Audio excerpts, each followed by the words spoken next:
What I want to cover first is what we have in terms of the legal framework. Second is, I will try to give an overview, again, because I don't see wildlife being separated from the larger environmental struggles that are happening in the country. And issues of accountability, transparency, these are all linked, and ultimately about public participation itself. And then, look at few cases where, we've used, and when I say we, it's representing many of you here, many of you outside the room, in taking up wildlife issues before the courts. What is it that we face? What are the struggles? What are the challenges? And I'll be as frank as possible in sharing all of them. Well, we have definitely a constitutional and statutory framework for protection of wildlife, environment. Shekhar repeatedly mentioned one thing: whether we like it or not, hunting is prohibited. And therefore, in respect of all these species, there is a protective cover of law. So whether one likes it or not, it is protected till the government declares it as a vermin, right, which is happening relatively fast. And we must not forget that most of our species which we find today in Schedule 1 of the Wildlife Protection Act were vermin at one point of time. So it's not, maybe I always say that 50 years later we'll be in this place talking about maybe Project Nilgai. It's impossible to think it could be ever possible, maybe 100 years back, that tigers would be vermin, but, were treated as vermin. So we have a framework, and what is it that law provides as an opportunity to take up issues concerning forest and wildlife? We have fairly comprehensive legislations. We have a specialized environmental court. I don't think so, and let me correct myself, there's no other country in the world which has a dedicated environmental court in the manner which we have in India, the National Green Tribunal. And I think that's exemplary. Today, the US is following the Indian model to set up their environmental court. The Australia have the environmental court, but these are courts of very limited jurisdiction. Nobody else in the entire world have such a powerful court. We have very liberal locus standi, which means any person anywhere can come and raise issue of environment, forest, and wildlife. You're not asked who you are, why you have come to the court. And that's very, very important. It doesn't exist in most countries of the world. The West doesn't have it. The first and most important thing that is always asked is, who are you? Or deposit money, huge amount, and then only you can file something which is coming close to a PIL. We have a vibrant community-led action to save environment and forest and wildlife. And I think that's very, very important to recognize. And I think the courts have been fairly innovative. I'll go to what are the negative side of the court's judicial activism, but they've been fairly innovative. And we go through ups and downs. There are times when the court really becomes green. It really wants to protect wildlife. And there are times when it does not want. And that's the different stages that the court itself goes, because ultimately it's an individual-led institution that is there. And what the courts did is basically, wherever they found that there are deficiencies in law, it incorporated new principles from abroad, evolved Indian concepts into different forms. And we see that firstly in the form of what is called the public trust doctrine. It was invoked almost in 1996 against Kamal Nath. Many of you would have read the judgment or aware of it. As environment minister, he diverted an entire river. And the Supreme Court actually imposed a cost of 50 lakh rupees on him. And what the court said is that these entities, a lake, a river, or a forest, is held by the state as a trustee. A trustee has no right to use it for the purpose other than for which the trust was created. So the trustee cannot change the law, or even if they get a permission, it cannot be used for the purpose. So a river has to flow, a forest has to exist as a forest. The trustee has no right to change the character of it. But this doctrine has evolved or changed, and about 4 years back in the lion relocation case, which is concerning Gujarat, lions to be shifted to Madhya Pradesh, the court actually clarified what is public trust doctrine by saying the earlier concept that it must be for the benefit of public is not correct. It must be for the best interest. And what the court said is that ultimately the state is the custodian of natural resources and it is the duty to maintain them not merely for the benefit of the public, but for the best interest of flora and fauna. Now, this is a principle which has reached the highest level in India for whatever reason it is. And it says what we call as the species best interest. That what we have to look at is it in the best interest of flora and fauna? And this is how the public trust doctrine must be seen. And it says the doctrine does not prohibit the alienation of natural resources, but it requires a high degree of judicial scrutiny. Yes, you can give away forest. Yes, you can dam a river. But the role of the court becomes more important. And that is why you have the Coal Secretary of India in jail now, former Coal Secretary, because of the manner in which coal blocks were allocated.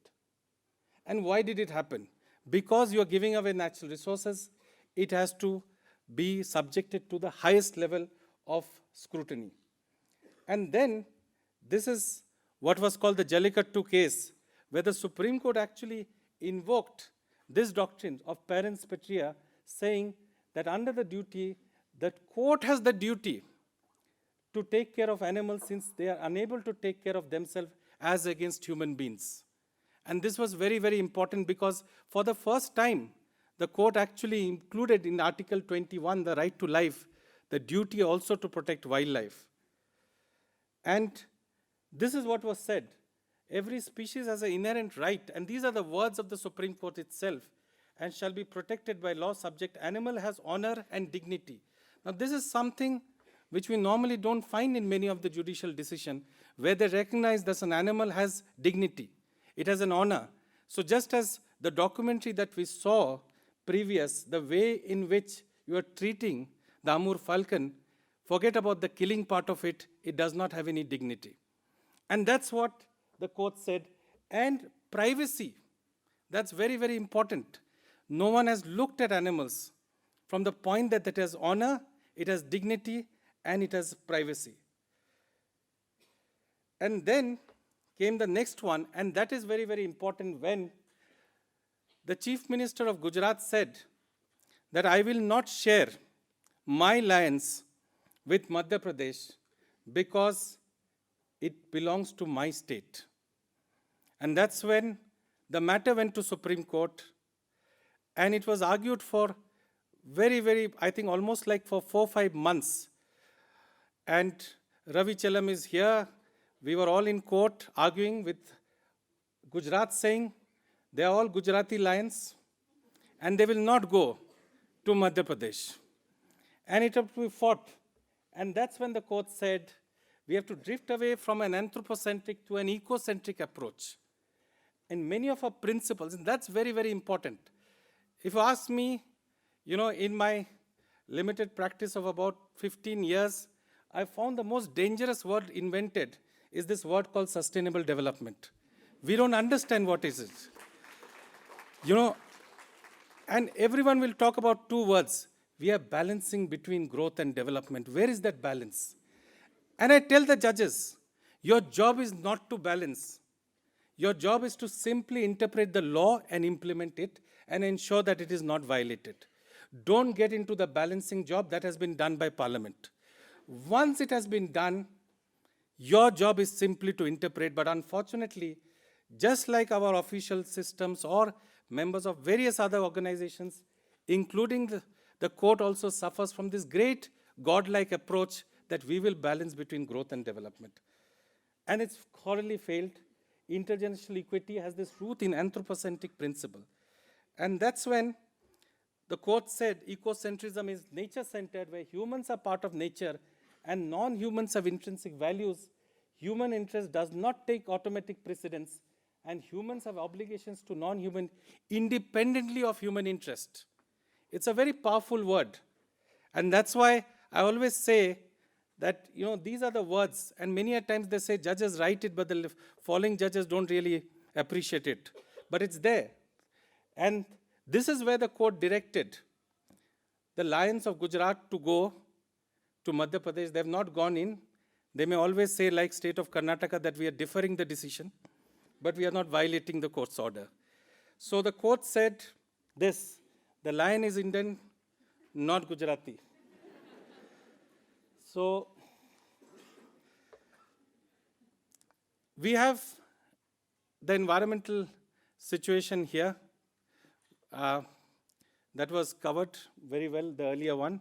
And it did change an idea about how we have to view wildlife and the way in which we have to see animals itself.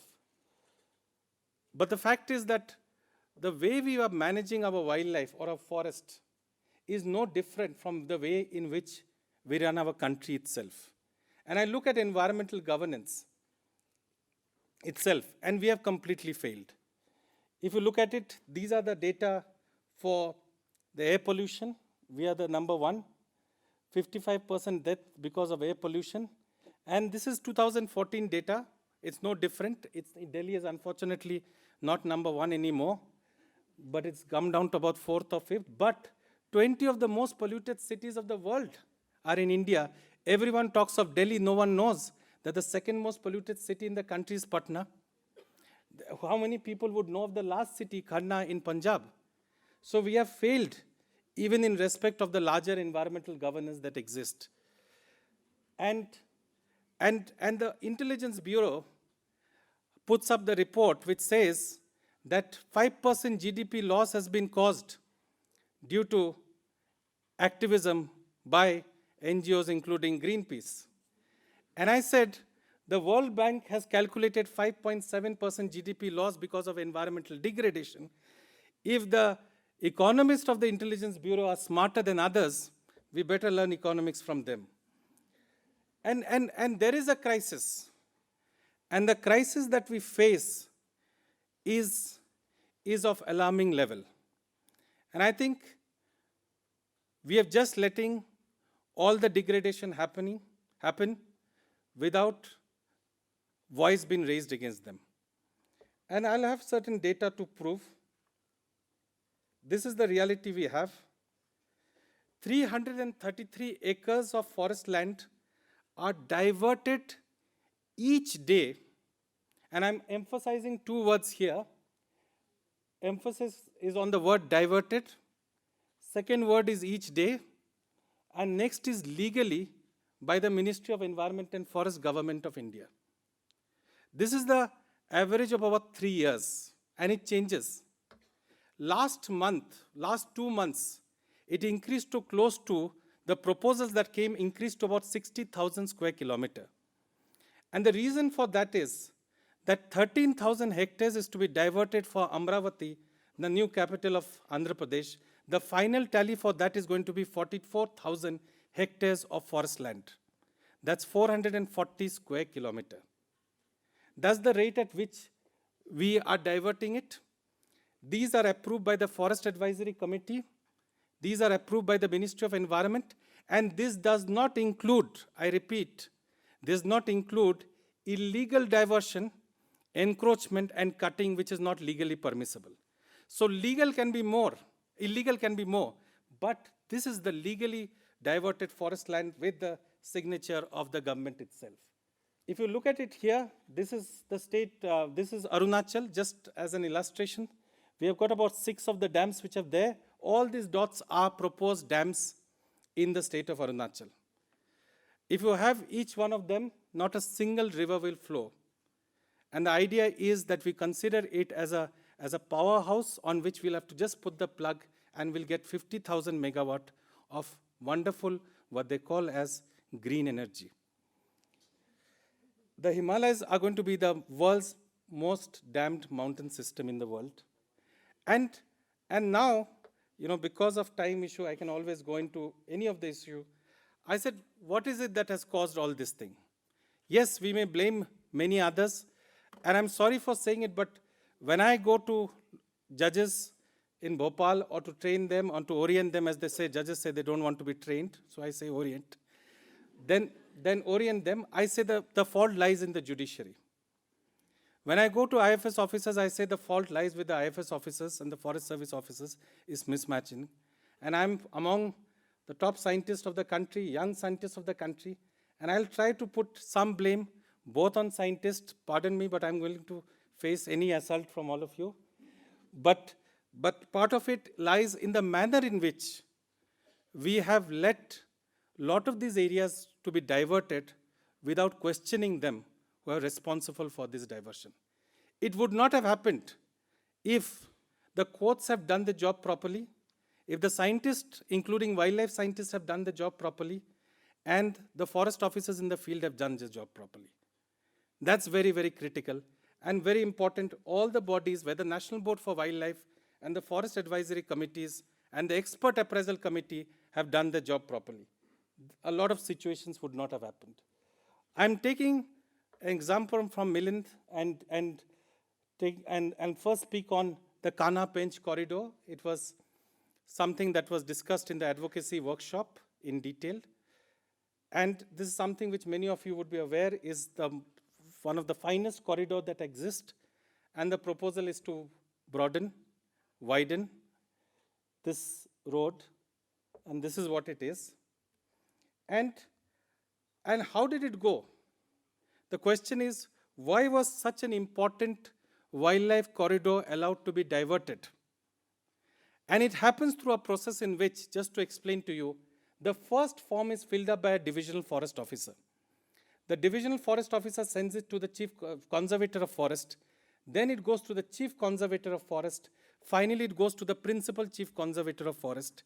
And then from there, state government sends it to the Ministry of Environment, and it goes to the Forest Advisory Committee. And from the Forest Advisory Committee, its recommendation goes to the Ministry of Environment and Forest. This corridor was allowed to be diverted from first stage onwards to the last without acknowledging the fact that it is a corridor. And this was an oversight, deliberate or otherwise, by right from the DFO to the Forest Advisory Committee to the Director General of Forest and the Secretary Forest who signed it. I'll just give you one example. This is how the form that was filled up by the DFO was taken as the gospel truth, which led to this corridor being lost. The question which is in Form A of the diversion proposal is, this question is asked, whether any rare, endangered and unique species of flora and fauna are found in this area. This is more than about 60 hectares of forest land? 49? 49 hectares of forest land in the adjoining the tiger reserve forest land. The question asked is whether any rare endangered species of flora and fauna are found in the area. The answer given by the officer is no rare and endangered unique species of flora and fauna are found in the project area at the time of inspection. 12 o'clock in the afternoon, the range officer visits the site for half an hour. I didn't see anything unique. And the area gets diverted straight on the basis. And this is, go to the Ministry of Environment, this is not an exception. Exception is when they say there is wildlife. If you go by forest clearance letters, there is no wildlife in India's forest. This was a strategic one. Why did we lose it? I'll be frank, we never spoke against it. It was left despite having the best scientists in the country and despite having the biggest NGOs. It was a group by the name of Srushti Paryavaran Mandal, which went to court challenging the diversion proposal. So I would say that we failed collectively to raise our voice against the diversion of the most critical corridor that exists in the country. There's a lack of interest, as I said, and the most shocking one was the manner in which, because just to point out, this is a corridor, and in 2008, the idea was that we will have an underpass or a flyover for the vehicles to go through, and the animals can move from inside. The original proposal was to have a flyover of 9 kilometers. That was WIS proposal. There were pressures from the minister or the ministry, and then they brought it down to 5.5 kilometers. Finally, there was further pressure, and it was brought down to 1.7 kilometers, and finally it is 2.2 kilometers. What was more shocking, and correct me, Milind, if I'm wrong on it, is the height of the flyover was also reduced from an original 7 meter to 5 meter. When we questioned them in court, how did the flyover's height get reduced? It was reduced through a very simple process. They said, not exactly using the word, but it was on the diagram, the average height of the animals had decreased in the last 4 years. The gore became shorter, right? And some other animals also became shorter. So we see it happening there. And I said, correct me if I'm wrong on it. And we had definitely a very, very wonderful Supreme Court which said, where the judge said, every time I go to the forest, I only see tigers on the road. Therefore, road is good for the tiger. That's the word.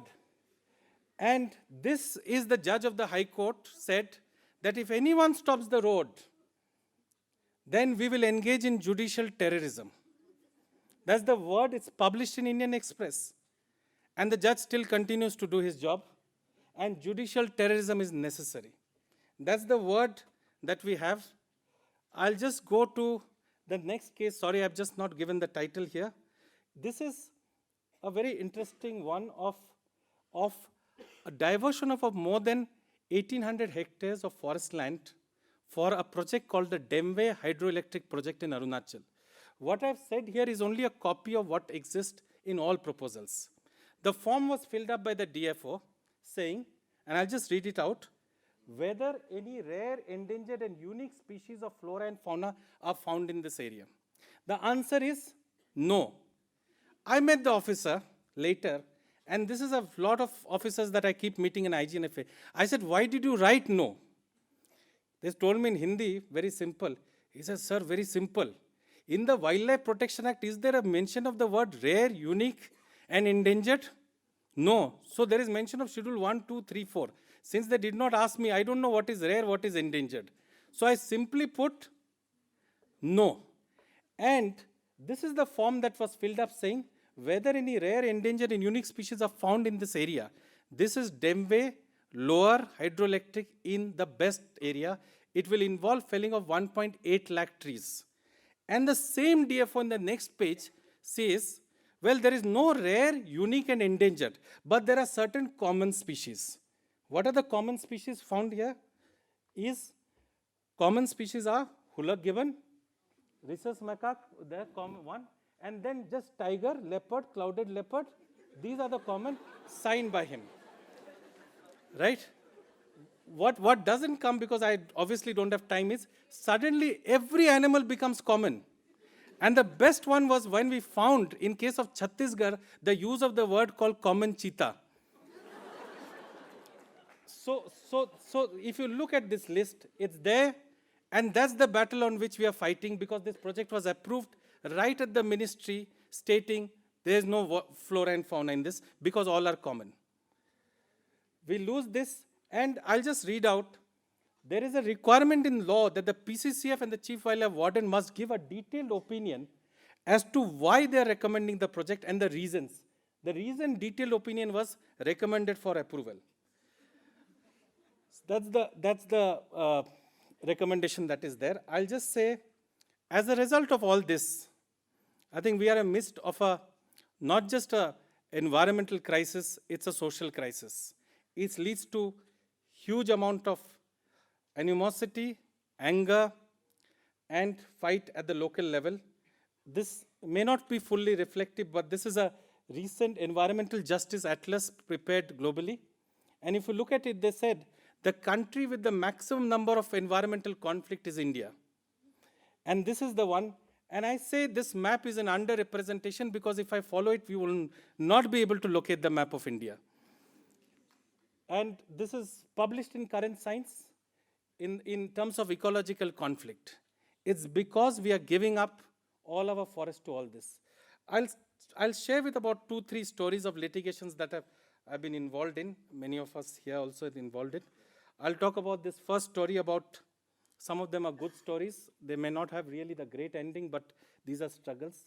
The llama and the black-necked crane is how I share. This is the struggle to protect habitat, which is the second, one of the two wintering sites of the black-necked crane in Arunachal. It's a 3-kilometer stretch in Zemithang. Right in the middle of the 3-kilometer wintering site, a company by the name of Bhilwara comes in and says they want to have a hydropower project of 780 megawatt. They do a whole EI report. And in the whole EI report that is done of a project right in Tawang, there is no mention of the black-necked crane. But there is a mention of hog deer.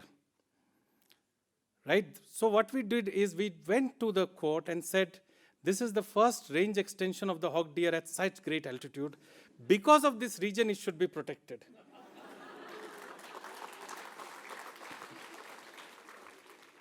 So we have my petitioner on the right, Lama Gyatso, the black-necked crane, and the group which is called the Save Mon Region Federation came before the court because 6 or 7 black-necked cranes come every year to winter in Zemithang. The EI report did not mention even once the presence of the black-necked crane. So we challenged it. And we have articles been written, a bird, a dam, and a belief. Neha is here. Can a crane shift the dam? And there were serious, at least debates in the media, not only about what was being done, but what was happening in the court itself. And that became very, very important for us. We relied on a lot of data, and that's what important and good science is. They had a very good, NCF had prepared a very good data on the presence of the birds. And unfortunately for us, we had aggressive lawyers on the other side who said, this is a once in a blue moon black-necked crane habitat. The birds have been seen long, long ago, and the birds have not been seen. But it was also bad luck because as the case was going on, the birds did not come. So we kept on dragging the case. The judge was happy with the secondary information, but he was more keen to get primary information. So the case went on for about 3 years. And finally, around the month of January, the court said, we will have to reserve the judgment in the case. The birds did not come. And it was sad for us, so it was listed. And it may sound very dramatic, but it was listed on a particular day for hearing. And it was very strange. Just 1 day, 2 days before the hearing, 2 cranes arrived at the site. And we produced only one evidence within the court. This is the Times of India. Sorry, it's been highlighted. The title of it is, Rare Cranes Arrive in Tawang, Stake Claim to Hydro Project Site. And the judge says reserved, and we got our judgment. And Hindu said, first page, bird hit. NGT stalls. And with it was the first ever time that a hydropower project in India, for the matter, was stopped on the ground of wildlife. We don't take environmental, we don't take EIA. It was a battle for almost 10 years to show the EIA can be a tool to bring to the court or to the public at large the problems that exist in terms of concealment of information. We succeeded in one. This is the catch news. Guess who made our green panel stall in Arunachal project? It is these cranes. And the community now is deciding, the Gram Sabha of that area is now to decide whether the cranes and how it will be affected. It was very, very significant. But there's a good news, there's always a bad news. The government got back, the company got back at the people because they could not digest the fact that somebody from Arunachal's Tawang district could go to Delhi and win a case on the ground of 6 black-necked cranes. And why did they want to stop it? Because according to the Mompa, they regard the black-necked crane as the reincarnation of the 6th Dalai Lama. And that's what it is. So the government was brutal in it, and they arrested my petitioner here, Lava Gyatso, within 2 weeks of the judgment and sent him to jail on some frivolous ground. And when people came to protest against his arrest, 2 of the llamas were shot dead, right? And 2 of the llamas were shot dead, and this has now become not just a wildlife issue, not just an environmental issue, it's become an issue of human rights, of governance failure. But it's a case where I would not see other places where people will give their life to protect, and they've vouched that till they are there, they will not allow the dam at that particular location. I'll go about the next one that I want to cover is the intelligent elephant and the wall. This is the story of a wall that came up in the Rajaji National Park, which blocked the access of the in the corridor, the access of the elephants to the river. And we filed a case before the National Green Tribunal saying this 2-kilometer wall, which is more than 14 feet high, will stop forever the movement of this elephant from this wonderful corridor that exists. So the NGT was convinced and said, we'll stop the construction. But the NGT said, we are also a merit court, so we will look into how it will be affecting it. We had our own signs saying, this is a wall 2 kilometers long, this is the river that is there, there's no way the elephants can cross. Then the NGT said, okay, we will call in the experts from the Wildlife Institute of India to come and depose before the Green Tribunal and say how the construction of the wall will affect the elephants. So, sorry, I've just highlighted, but somehow it says, on this backdrop, we summoned the Chief Wildlife Warden Uttarakhand and other officials of MOF to remain present. DVS Kati, Chief Wildlife Warden, in response of 4 photographs of the wall, which has been constructed along the Song River, stated that ramps have been provided to the wall to facilitate the movement of elephants. Right? And then Dr. V.B. Mathur was also present. What it says is Dr. V.B. Mathur, Director Wildlife Institute of India, was present before us, then explained that the wall runs 2 kilometers. He added that elephant is an intelligent animal which has exploratory tendency and in a given circumstances has ability to find out his way, and in the present case, ramps spread over 2 kilometers will afford passage to the elephants. And then he says, on instruction, Director Wildlife Institute of India submits that there is no data as to the effectiveness of ramps for the purpose of elephants. According to him, elephant has a well-developed sensory organ by which it can sense the things along its passage and make way for itself. We lost the case because the director said here that whatever obstruction that you put to an elephant, it will make a way for itself. And the court finally said, grant sanction, because it said, our hands are now tied since you have not been able to produce an expert which can contradict 2 of the foremost experts on the subject at the institution on it. So we now have a judgment of the Green Tribunal saying that an elephant is an intelligent animal. It's a judicial pronouncement. So we said, for every elephant that dies on the railway track, I don't know what we should do, whether they were the foolish one or not smart enough. And I'll finally say few of it, that we do have intelligence in other places. How is it that forest in India, every time you look at FSI data, India is the only country which shows increase in forest cover. And how it happens is very simple. Forest land is diverted. 333 acres of forest land, as I said, is diverted every day. But there is a model letter which is copied in every place, and the ministry encourages all state government to copy this letter and paste it. Right? And what it says is, we divert such and such area for non-forest purpose. The first condition that is given is legal status of the land will continue to be reserve forest. Right? So, for example, every land and every mine and every industry that you see, legally they continue to be forest land even if you do mining.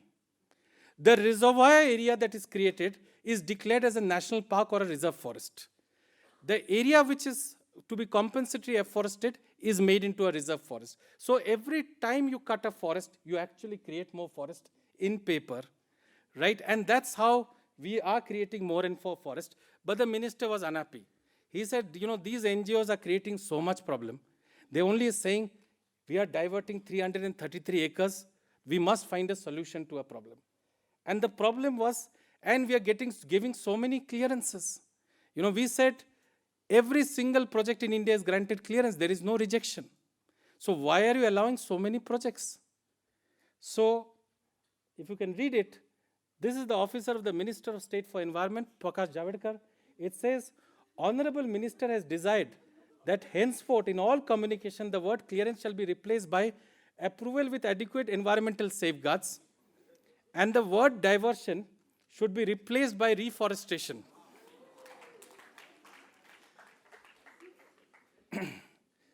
So that's the fairly intelligent minister.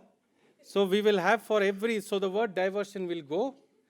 So for every, I would say simple, then you could have dealt with terrorism also. For every case of death, it is rebirth.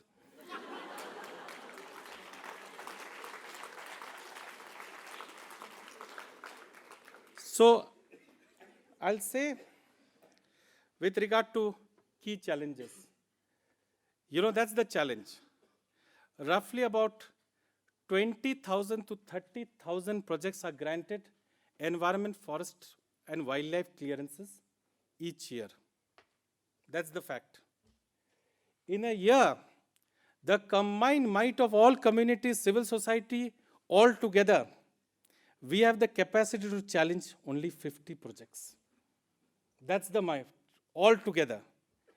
Out of the 50 that is there, till date, the courts have only stopped 6 projects. Right? And that is the challenge here. And despite that, you will use and continuously hear the word green hurdle. Environment has become the biggest hurdle in countries' development. All these are getting repeated. But when you look at the facts, this is what is happening. 30,000 projects get approved, 50 gets challenged, 6 is the total number that has got stopped till today.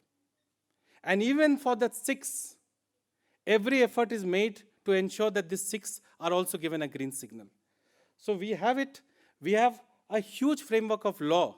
I'll just give an example. We are currently doing a litigation on the wetland rules. 2010, the wetland rules came in. And under the wetland rules, each state within period of 1 year had to declare wetlands across the country. This is the response that the ministry has given. No wetland has been identified by the Central Wetland Regulatory Authority under the rules, except 25 Ramsar sites.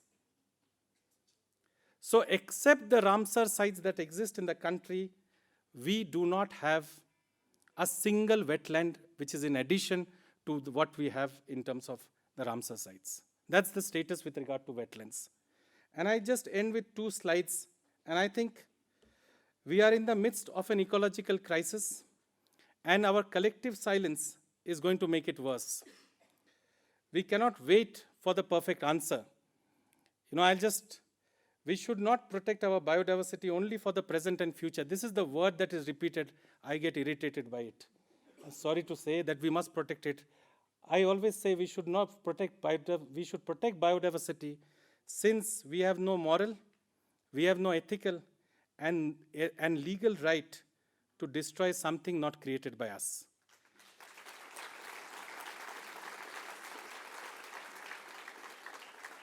And these are the few people. Many of them you know, many of them you would not know. They have given a lot to protect it. S.R. Hiramat is from the state who took on the Bellary mining. Not an easy thing, battle to fight.